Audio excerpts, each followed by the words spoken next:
benefit from the sharing of information, the building of capacity that comes about from sharing that information, and also the cost savings from not reinventing the wheel and sharing the technologies that they've developed.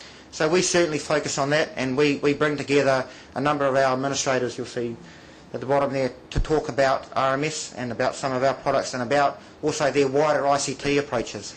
So training along the lines of not just about the system but project management, system implementation, testing, business case analysis, all of those skills that they need to have to make sure that they ask for the right things and it's implemented properly.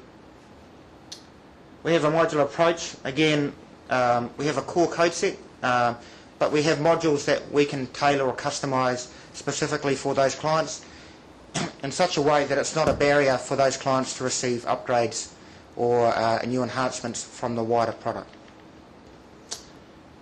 As kind of Bill talked about, we're based in New Zealand, but 80 to 90% of our income is global. We are a global organisation. We see ourselves as a global organisation, and we're available 24/7.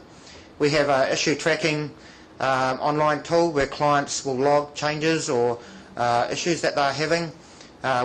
We work with our clients to implement, to talk about and define service level agreements, what is reasonable, when they want things turned around, and we use that tool to track how we meet those targets. Like I said, on our third tier we have preventative monitoring.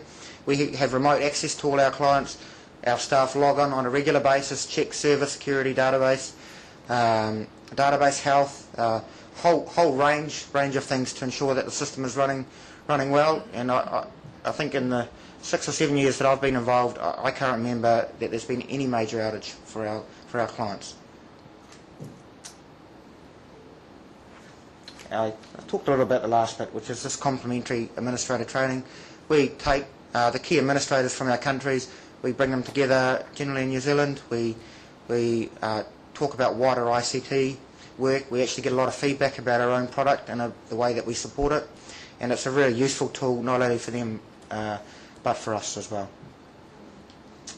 E-security, you had a day on it yesterday. I won't go too deep in it, but it's rather straightforward. We use LDAP, or we can have AD integrated login. So you log into your computer, you open RMS, it knows who you are.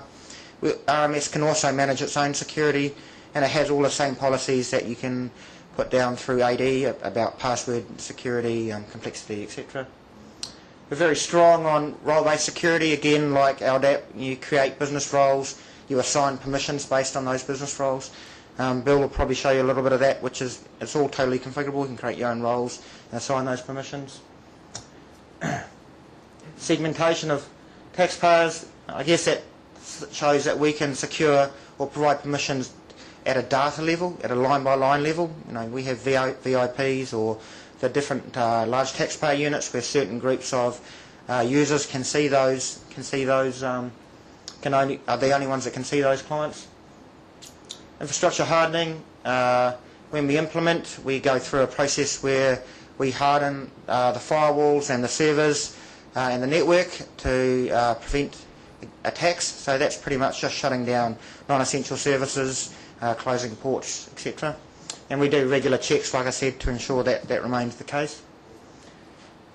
We also help our clients as part of this to develop internal and external security protocols. So codes of practice, we share codes of practice, protocols for changing passwords, all of that sort of stuff, as well as externally privacy statements or disclaimers, etc. for the website.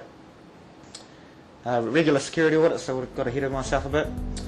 And the last two, we have data encryption, and we encrypt certain data within our database. We can encrypt the whole database, but generally we stick to certain sensitive areas, and we encrypt the data for the online services using secure socket.